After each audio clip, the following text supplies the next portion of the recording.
a gente vai ter um momento da palavra, pessoal, na internet.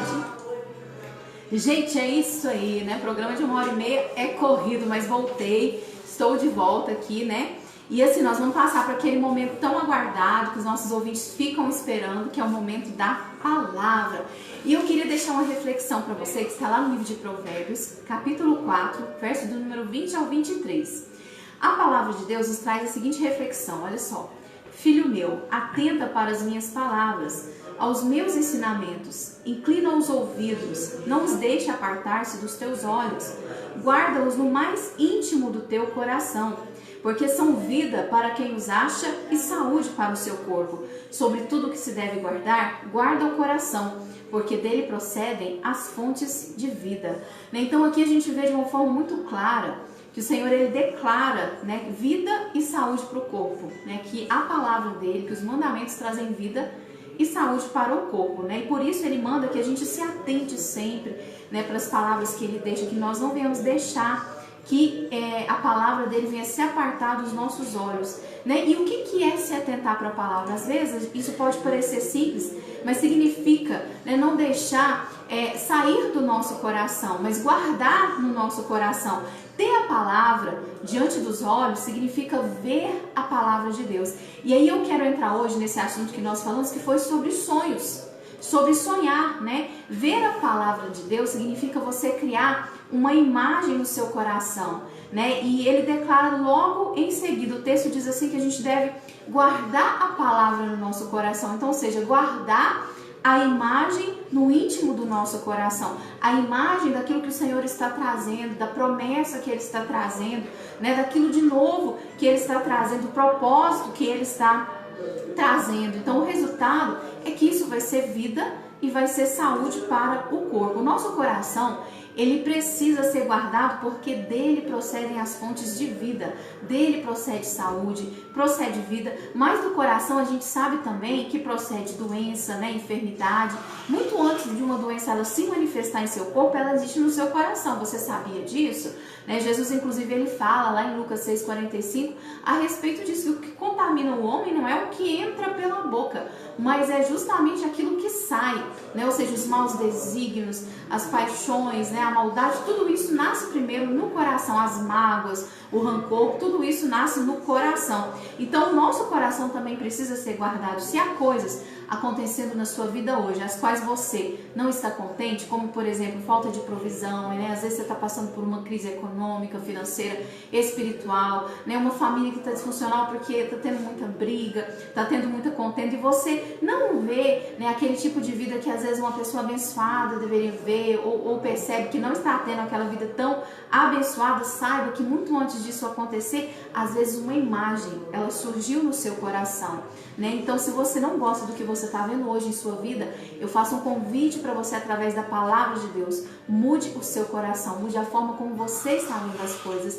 porque tem pessoas que querem receber a bênção de Deus, mas são pessimistas, né? E aí começam a reclamar, começam a ver as coisas antes de acontecerem de uma forma negativa, né? E a palavra de Deus nos fala, né, que a gente deve guardar a palavra, né? Não apartar dos nossos olhos. Então comece a pensar, a sonhar coisas melhores para a sua vida, comece a ter fé, né? A fé é a certeza das coisas que nós a fé é a certeza das coisas que nós ainda não vivemos, mas que vão acontecer, né? Então, é ver a imagem no seu coração. Então, como funciona o coração? Para a gente compreender como funciona o nosso coração, nós vamos recorrer, né, a um princípio da menção. Esse é um princípio de interpretação bíblica, né, que muitas vezes menciona algumas palavras.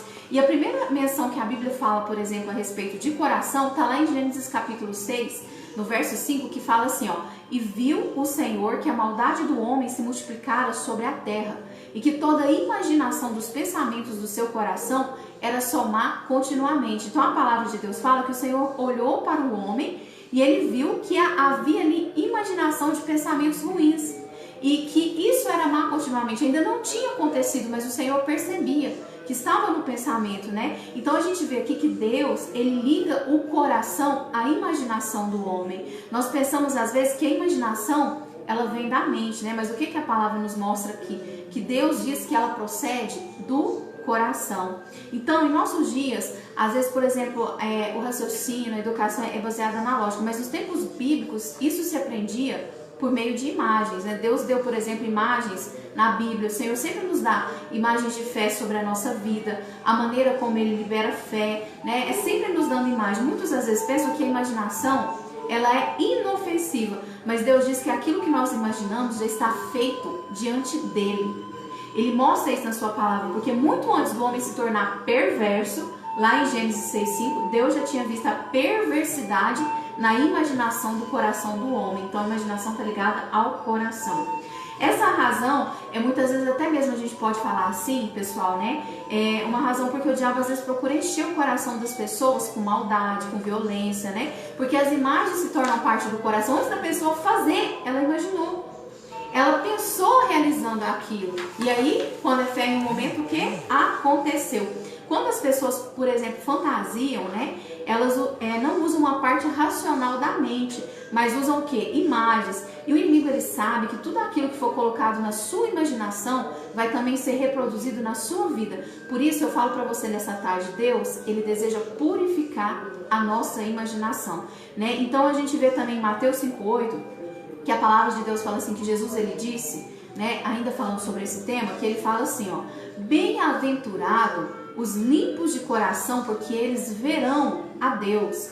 O coração, então, ele está associado, gente, ao ver, né? Jesus falou sobre isso. Se você não gosta do que você está vendo na sua vida, então mude o seu coração, mude a sua imaginação e comece a colocar agora imagens corretas no seu coração. Comece a ler a palavra de Deus, comece a conhecer as promessas que Deus tem para a sua vida e comece a imaginar essas promessas se realizando. Isso é fé, né? No Salmo 1, inclusive o Senhor, ele diz assim, que o homem que tem prazer na lei do Senhor, nela medita e é como uma árvore plantada junto à corrente de águas, né? Que no devido tempo dá o seu fruto e cuja folhagem não murcha, e tudo quanto ele faz será bem sucedido. O Senhor quer então que você se veja como essa árvore, meu querido, minha amada. Crie a imagem de si mesmo como essa árvore verde, cheia de frutos, né? Junto às correntes das águas. No Salmo 128 a gente vê também uma outra imagem que Deus dá na palavra, né? Para levar as pessoas a imaginarem, a sonharem, que ele fala assim, que o homem que teme ao Senhor, ele come do trabalho das suas mãos e é feliz. Então coloque essa imagem no seu coração e desfrute dela. Depois o Salmo diz que a esposa, né, do homem que tem fé é como uma videira cheia de frutos, e os filhos são rebentos da oliveira. Em outras palavras, a sua esposa seria, né, uma pessoa atraente como uvas maduras, seus filhos ungidos, né? Então o que você imagina no seu coração se manifesta na sua vida. Abraão, por exemplo, é um exemplo que a gente tem, né, do mais impressionante poder da imagem no coração. Abraão, ele era um homem abençoado, mas ele tinha um problema. A palavra de Deus fala que ele não tinha filhos, e o Senhor veio ter com ele e lhe disse: ergue os olhos e olha desde onde estás para o norte. Está lá em Gênesis 13, né? E o Senhor fala: ergue os olhos e olha para o sul, para o oriente e para o ocidente, porque toda essa terra que vês, eu te darei a ti e a tua descendência para sempre. Farei a tua descendência como o pó da terra, da maneira que se alguém puder contar o pó da terra, então se contará também a tua descendência. Né? Então Deus sabia, por exemplo, como Abraão ele se sentia abatido. Né? Por isso ele deu para Abraão o quê? Uma imagem. O que o Senhor falou? Falou: Abraão, ergue os olhos, né? E olha desde o oriente. Ele disse que a sua descendência seria como o pó da terra. Então, para você imaginar, enquanto Abraão andava de cabeça baixa e ele olhava para o pó da terra, ali, quando ele via o pó, agora ele via também o pó tinha se tornado uma imagem de fé para Abraão. Toda vez que ele olhava para a areia, que ele olhava para o pó, naquela imagem que Deus, né, colocou na cabeça dele, ele estava enxergando a promessa, porque Deus falou para ele, né? Deus falou para Abraão: farei da sua descendência como o pó da terra, ou seja, incontável. Então Abraão agora ele podia olhar para o pó e ver a face dos incontáveis filhos e descendentes. Mas ele não tinha naquele momento ainda nenhum. O que Deus estava fazendo com ele? Mudando a imaginação no coração dele, né? Levando ele a sonhar. Então, queridos, imagens produzem na nossa vida realidade. E existe uma sequência simples na nossa mente, né, de imagens que produzem o quê? Pensamentos. Pensamentos produzem palavras. E palavras, elas criam as circunstâncias. Antes de você falar, você pensou. Né? Quando você vai falar algo ruim, aquilo você já pensou, imaginou. Então, se a gente quer mudar as coisas ao nosso derredor, a gente tem que ir na origem, começar a mudar as imagens que estão na nossa mente, né? Aquilo que está no nosso coração. Antes de Deus nos levar a fazer alguma coisa, coloque isso no seu coração. Ele sempre vai te levar a imaginar a obra que Ele tem na sua vida. E Ele vai te levar a sonhar com ela. É verdade que às vezes a gente não tem como impedir imagens erradas, né, de surgirem no nosso coração. Mas você pode impedir que elas continuem ali. Você pode impedir que vire ali um ninho de passarinho de pensamentos negativos, aonde você fica ali alimentando aqueles pensamentos. Todos nós, a gente forma dentro de nós imagens, por exemplo, em relação a Deus, a nós próprios, aos outros. E uma vez que isso acontece, nós nos relacionamos com essas imagens. Então, em Provérbios 23:7, para nós finalizarmos, a palavra de Deus nos fala assim, ó: porque como imagina o seu coração, assim ele é. Como imagina no seu coração, assim ele é. Então veja você, né, o que você imagina ser. Nós precisamos encher a nossa mente com as nossas imagens. E essas imagens que a gente precisa ter no nosso coração são imagens da palavra de Deus. Você não é aquilo que as pessoas dizem que você é. E não é o que os seus colegas dizem, você não é. Você é aquilo que Deus diz que você é. Então hoje eu faço um convite para você. Comece a imaginar no seu coração os sonhos que Deus tem para você. E você pode começar a imaginar lendo a palavra de Deus, conhecendo as promessas de Deus e sabendo tudo de bom que Ele tem para derramar na sua vida, na sua família. Em Números 13:33, a gente tem um exemplo muito interessante do poder da imagem errada, né? Os espias, a palavra de Deus nos fala que eles foram enviados por Moisés para verem a terra prometida.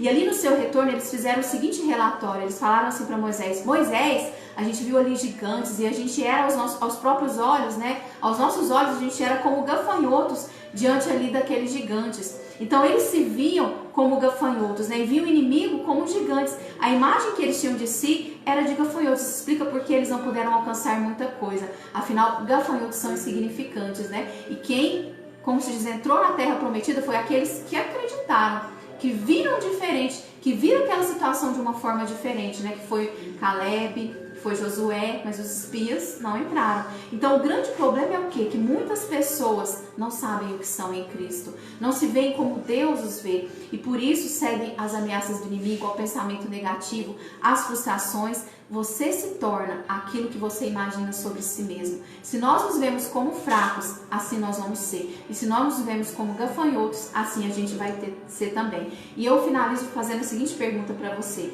o que você está vendo em seu coração sobre a si mesmo? Eu te convido hoje a sonhar os sonhos de Deus, porque Deus vai colocar imagens no seu coração, na sua mente, e você deve aceitar essas imagens, ter fé e acreditar diante da palavra, porque tudo é possível ao que crê, ok? Vou fazer uma oração para a gente finalizar. Gostaria de pedir que você colocasse a mão no seu coração, fechasse os seus olhos. Pai querido, Pai de amor, em nome do Senhor Jesus, que nós queremos apresentar diante de Ti, Senhor, a cada vida, a cada pessoa que está sendo alcançada por essas ondas do rádio, pela internet, e pedir que o Senhor venha dar a esta pessoa, a este homem, uma nova visão. Retira, Senhor, a visão de frustração, a visão de maldade, de insegurança, de violência, de incredulidade, e começa agora a plantar, Pai, no coração, na mente de cada pessoa, o sentimento da fé, a fé que crê no impossível, a fé, Senhor, que é baseada na Tua palavra, que é alicerçada em tudo que o Senhor tem para realizar nesta família, que essa pessoa comece a ver, Senhor, uma família abençoada, que essa pessoa comece a se ver como uma pessoa bem-sucedida no seu trabalho, no seu casamento, na sua vida sentimental, Senhor, e assim como o Senhor foi com Abraão, e o Senhor deu ali para ele imagens do que seria a sua promessa, eu peço, Espírito de Deus, que o Senhor comece a tocar na mente, no intelecto, no coração, e comece, Senhor, a plantar sobre o coração desta pessoa os sonhos que o Senhor tem para ela, que ela não venha desanimar desanimar diante das adversidades, das frustrações, dos obstáculos, mas que ele venha olhar para a tua palavra, erguer a cabeça e andar de cabeça erguida, Senhor. Porque, Senhor, as frustrações vêm, mas vêm para ser experiências de crescimento, porque aquele que serve ao Senhor, até mesmo, Senhor, as dificuldades, elas vêm para dar experiências contigo. Então eu abençoo a vida dessa pessoa e declaro sobre ela a tua bênção e profetizo que grandes coisas virão, grandes sonhos virão, porque maiores são os sonhos que o Senhor tem para ela do que aqueles que ela mesma pensa ter. Gente, um grande abraço para vocês. Boa tarde, Uberlândia. Semana que vem tem programa Jornada Feliz e o meu desejo para você é que você encha nessa tarde o seu coração de esperança, que a esperança de Deus, que a fé possa preencher o seu coração e que você venha ser um portador de boas novas, de boas notícias, porque coisas boas Deus tem para derramar na sua vida, na sua família, na sua casa, e tenha uma jornada feliz. Até a próxima, sábado que vem às 2 horas nós estamos aqui. Um beijo grande no seu coração. Tchau, Uberlândia!